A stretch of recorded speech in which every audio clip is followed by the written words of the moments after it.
that's so beautiful. Thank you, Teresa. It just kind of puts you in a Zen sort of blessed mood. So, good morning, everyone. Good morning. I'm excited to be here. Our topic today, as we've been doing this month, is vulnerability. And I think Reverend Mike took the day off on purpose because I did everything I could to avoid writing this. I even watched a movie on Amazon where the main character was called Taxman. So I didn't think about that until you started singing that. And I'm like, oh, that was part of my procrastination, was watching the Taxman. So it's called Ghosted. It's a really silly, fun movie with Chris Pine on Apple. So if you want to watch it, go for it. It's cute. So yesterday was Earth Day, and I thought I wanted to take a couple minutes to talk about Earth Day because I had no idea when it started, what was the meaning, who initiated it, and so I did a little research, and it began in 1970 by a senator, a junior senator from Wisconsin. His name is Senator Gaylord Nelson. And he'd been concerned about the deteriorating environment, and he got some people together, and they started this. In January of 1969, California was an impetus for this because there was a huge oil spill off the coast of Santa Barbara. And that kind of compelled him to start this Earth Day. And he utilized the anti-war riots, or as we would say, the Peace March in our church with the students. And he made it April 22nd, so it would be between the spring equinox and their finals. And so he can get more people. And I thought that was like, wow, I had no idea. And he also got a bunch of groups, different groups, and he organized them because there were groups against oil spills, polluting factories, power plants, toxic dumps. And he united these groups together with shared values to save our planet. And I just thought that was really fascinating. And it also achieved a rare political alignment, which sounds great nowadays, enlisting the support from Republicans and Democrats, rich and poor, urban dwellers and farmers, business and labor leaders. And by the end of 1970, the first Earth Day, listen to this, led to the creation of the United States Environmental Protection Agency and the passage of other first-of-their-kind environmental laws, including National Environmental Education Act, the Occupational Safety and Health Act, and the Clean Air Act. And then 2 years later, Congress passed the Clear Water Act. And so many other things since then. And in 1990, it went global, mobilizing 2 million people in 141 countries, lifting environmental issues onto the world stage. And then in 1992, when is it? Bill Clinton also awarded him the Medal of Freedom, which is the highest honor given to a civilian in the United States for his founding of Earth Day. And in 2010, earthday.org also was organized. And that really got the whole world empowered about saving our Earth. Now, when I think about this environmental stuff, my brain goes, but I realized we can just do our little thing in our little spot of land. So this was my Earth Day. I went and I bought some herbs and I planted a little herb garden in my house. So that was my contribution to Earth Day. I hadn't done that. I don't remember ever potting plants. It was kind of fun to get my hands in the soil, and there's still a little dirt in my nails, but it was good fun. And also they smell so good. The rosemary, I can't wait to use it in cooking. I have visions of it blooming and getting real green, but the other part of me is like, I hope it doesn't die. Apparently we have to water plants, so we'll see how this goes. So here we are. Our month's theme is the power of vulnerability, being seen and being seen. And I just want to commend Phil. This is his first time as a presider. And talk about being vulnerable. I know getting up here my first time, I think I was shaking. So you did fantastic. So that was a really great job. Brene Brown, who we know is amazing when it comes to vulnerability, she says vulnerability is the birthplace of everything we are hungry for. we have our desires and we have our challenges. And when we put these together, that's where vulnerability comes from, is that I want to do this, but I have to be vulnerable to step out of this shell. And it gets really scary and nerve-wracking. Can I do this? Can't I do it? So how do we do this? How do we do both? Take our willingness to be vulnerable and then open that door that we've had shut for so long.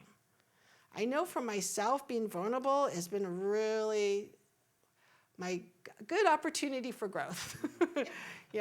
Being up here, I didn't sleep well last night. I tossed and turned. But the thing is, being vulnerable is taking the chance, being courageous, stepping into that unknown. How was it, Phil? Did it work out? It was very, very different because some stuff comes through you don't even know. Yeah. It's not even like you, did I plan to say that? No, I didn't plan to say it. Just came through. Well, when you get up here, it's really God. Yeah. Being open to not knowing, not being comfortable not knowing what you don't know. And not knowing what's going to happen. I think a lot of us want to know what's going to happen. Like if I get up here and speak, is it going to go perfect? And part of me is like, oh, what if I fail? I'm like, how can I fail? I have my family here. There's no point in failing. And also to be seen, like, how are you going to see me? How do I see myself? What kind of steps can we take on this path? So seeing ourselves, when we look into the mirror, what do we see? Some days I see this amazing, strong female. And other days I see this little girl that just wants to go in the fetal position under the covers and watch Netflix. And it can be on the same day. That's the crazy part. It can be on the same day. And we have to be willing to see ourselves with all our flaws, our mistakes. I'm sorry, I messed up. And owning up to that. And that's kind of scary. Like, what is going to happen? Sometimes other people see us better than we see ourselves. We are called into an expanded awareness of our connection with the whole. What do we talk about here? We are one. We are all one with this universe, with this spirit. This is our wholeness, our unity to the source. We say, there's a power in the universe and we can use it, but are we using it for our upliftment or are we using it to keep ourselves stuck, which is what we can do sometimes? How intentionally perspective-taking, personal reflection can serve to bolster a sense of connection and belonging. I feel like when I say I'm sorry to a friend, it makes us even closer because our hearts open up. It brings us, closer to each other. I have here's another one. I like this one. I found this Ernest Holmes quote. All creation is a manifestation of the delight of God. God seeing themselves in form. God experiencing themselves in their own action. God knowing themselves in us as us. For the highest God and the most innermost God is one God, not two. So God is in us as us and expressing us. We're all beautiful drops of God in our own unique individuality and being courageous to be who we are, that individual person. I got permission to tell this story. It's funny when I'm writing these sermons, I look at the topic on Monday, I ponder them, I look at different emails because there's a minister listserv which kind of gives us some quotes and thoughts. But then I see, how does this topic reflect in my life? And it comes at the stoplights. And I got this idea, I'm like, I'm going to tell this story about a coworker. And like I said, I got his permission to share. He and I grew up together. We were about 13. He's a tennis player, a tennis coach also. And sometimes we can see people when they can't see themselves or they're not ready to see themselves. And he comes up to me about 8 years ago, and he's like, I have something to tell you. I'm like, I know. What do you mean you don't know? He's like, well, I want to tell you something. I'm like, yeah, I know. He's like, you don't know. I haven't told you yet. I'm like, okay. He's like, I'm gay. I'm like, I know. And I was just thinking how courageous that was of him. He was 45 to 47.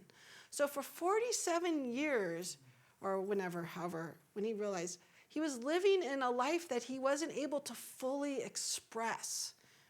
And I was just thinking, wow, how courageous that was of him to step forward and to be able to express his truth.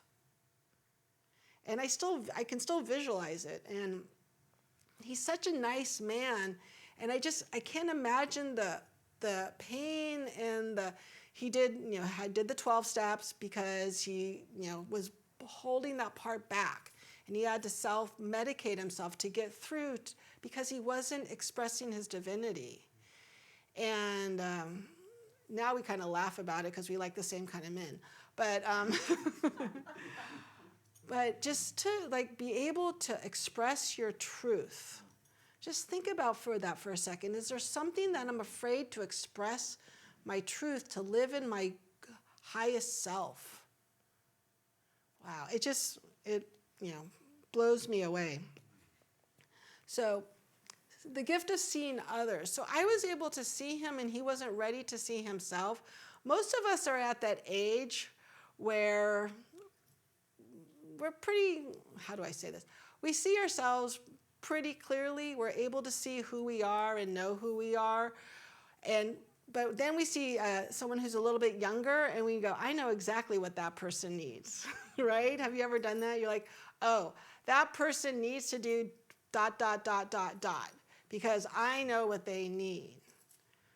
And I know with myself, I see things I think clearly, but some people aren't ready to hear that yet. Sometimes they have to go through their own awakening. It's like what I said at a sermon one time about the butterfly in the cocoon. If you open up the cocoon too soon to let the butterfly out, it's not fully grown yet, and it won't survive. So it's the same kind of thing. People need to go through their own awakening without our input sometimes. And how hard is it as a mother or grandmother not to put your 2 cents in there saying, I know what my daughter, my son, my grandchild needs, and let me tell you what it is, right? How do we sit there and just and allow them to make their mistakes? I teach all these parents and they're all hovering over me and over their kids, and I just want to say, let your kids be. Let them learn, let them grow. Because sometimes if we jump in too fast, we're not allowing people to fail, and through failure, we're getting stronger. Back to the tennis court, I had a situation with a student where he's 18 now, and I taught him from the time he was 4 to 8. And his grandfather said, I am soccer star. I want my grandson to be tennis star. And I teach a very loving, kind method of coaching where I know this, how do I say it? This culture that the child was from is very strict and the coaches yell. They are very demeaning, I've seen in the past, to their students because they want to make them strong and do better. And this child, I said, no, I don't think I'm the right coach for you, but, there's a lot of other coaches. He's like, no, I hear you're the best. I want you to teach my grandson. I'm like, okay. And so I taught the boy for 8 years. And then eventually they went with a very strict coach. But about 6 months after he left me, I was running a tennis tournament, and he was about 8 or 9 by then, and he was playing a 12-year-old. And it was something called a round robin where they play for 3 hours against everyone in their division, and this boy made it to the finals. And the finals ended up being an hour. It was a hot day. He'd already played 2 or 3 hours, and the match was tied, and so they had to play something called a tiebreaker where it came down to points. And the child lost 10-12. Basically, he lost by 2 points against a 12-year-old. And when he got done, I was like, oh my gosh, you did fantastic. And the mother pulled him off the court. No, you lost. You're no good. You lost. And I was trying to tell the child how wonderful he was and how amazing he was. And I saw him in our office the other day, and I talked to him about this. And he said, yeah, that really affected me. And I just said to him, I want you to know I saw what happened. And he said that changed his life. From that point on, he had a hard time winning because he had to live up to standards that he hadn't been able to grow into yet. And so by me acknowledging and witnessing what he had gone through, I hope that took a layer of shame, of disappointment off his shoulders to allow him to break free from that pattern that was established. And I said to him, you know, you're still 18. You can go on and still be an amazing tennis player. And I just want you to know that what happened that day, you don't have to let it haunt you anymore. Because I saw through his lifetime how he couldn't win matches. It was really hard for him to win matches because what if he failed? So sometimes seeing other people and acknowledging what they've gone through, saying, I see your pain, I see your hurt, I'm here to support you. I can't change anything, but I know what you've gone through can really let someone heal. So that's another way of seeing others to give them healing power. And I found this quote, if I wanted to be accepted, we need to be willing to accept others as they are. So by accepting him where he was and allowing him to be who he was, really, I don't know, takes the pain off, takes the angst off. So when we begin to practice seeing others in this way, the result is the creation of community and spaces where we all are invited to show up authentically, messiness and all. You know, just letting people be who they are and go through what they're going through. When we are called to recognize the challenges to vulnerability that may arise and address them head on without downplaying, bypassing, or ignoring, through this we create a vibration of acceptance, honoring, and respect, which invites and makes space for vulnerability. So I was doing this for Max, for this child, but how about ourselves? Are we allowing ourselves to forgive ourselves? Saying, ooh, I was kind of messy in that one. That for me is like hard. Like, what if I'm not perfect? What if I fail? And so I find it easy to do it for someone else, but when I'm that person, oh my gosh, how do I beat myself up? In the past, we're going to throw that out there, in the past. So it's just really our opportunity to let go of that messiness. Am I too cry? Am I too this? Am I too that? Just letting it go and being in that moment and allowing it to go. See, we see in each other the reflection or manifestation of the everlasting, oh, wait a second, I forgot this one. So this is the great photo. Do we see an old woman or a young woman? We've all seen that. Remember the blue or gold dress that used to go out?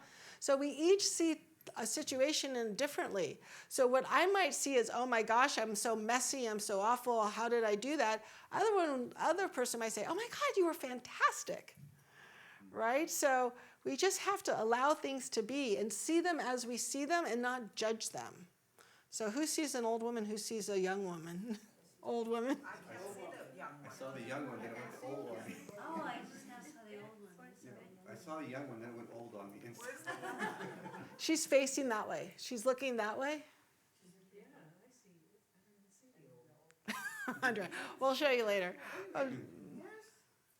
So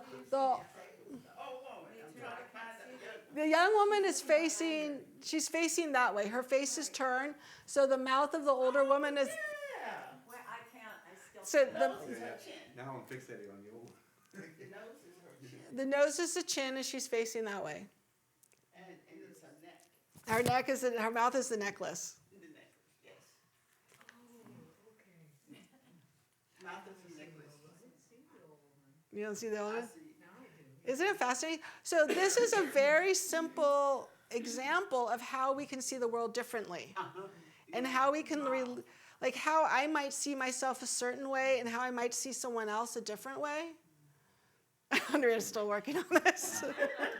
Is the dress gold or blue? Is the dress gold or blue? So, all right. I forgot I had this one in. So we see ourselves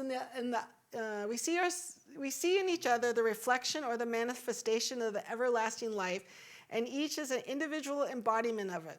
Remember, the kingdom of heaven is already in us. We are in it. It is only as we are in harmony with it that we awake to it. I thought I like that one. And then we cultivate love when we allow our most vulnerable and powerful selves to be deeply seen and known. And when we honor that spiritual connection that grows from the offering with trust, respect, kindness, and affection. Queen Brene Brown. So, what are different ways we can allow ourselves to be seen? What can we do? We can be courageous, right? That's step one, is to be courageous. Step into that unknown. Is there something in your life you want to be courageous about? Is there a healing do we need to talk to someone and let go of a past? Do we need to clean out our garage to release something that's holding us down? Because sometimes we have stuff around us because we don't want to go to our heart. So we just keep gathering stuff to make us feel safe. Where the truth is, if we just release that stuff, oh, wow, there's a freedom that comes with this. What way can we support others to be seen? What is something I can do? I see you. I see what happened and I acknowledge that. Wow, that must have been painful for you. I hear you. I feel you. I understand. These are phrases that we can use with other people to go to a deeper level. What role does our community come together? Because as we open our heart and we become more our authentic self, we can connect more deeply with other people, and especially in our community. That's what this church is so amazing, is because we come together as this community and we say, I hear you, I see you, I love you, just as you are. Just as you are. Doesn't matter what we look like, what we do, well, within reason. But I mean, like when I go into the prison, I don't see prisoners who have committed crimes. I see the divine in each person. I see a child of God who's had a really challenging life path. But why do they have that life path? Because that's their soul's goal, to express their divinity within them. So it's really our purpose, our job to see people, their divinity within them. So I'm going to invite Teresa to come on up. And I just really want us to go inside our hearts. So if we put our hands on our hearts, just take this beautiful deep breath. Just recognizing that we are God in manifestation, and we are perfect exactly how we are. Seeing our true divinity within us, knowing that it is God's pleasure to give us the kingdom. Knowing that we're here to just express ourselves exactly as we are, right here and today. Doesn't matter where I was 25 years ago, where I'll be 25 years from now. It's today that matters. Just being seen as this radiant, divine God being here on earth. And I just love myself, my perfect, imperfect self. So I say thank you for this opportunity to just connect to myself. And I love myself. So saying together, I love myself. I love myself. Exactly how I am. My perfect, imperfect self. Perfect and perfect self. And so it is.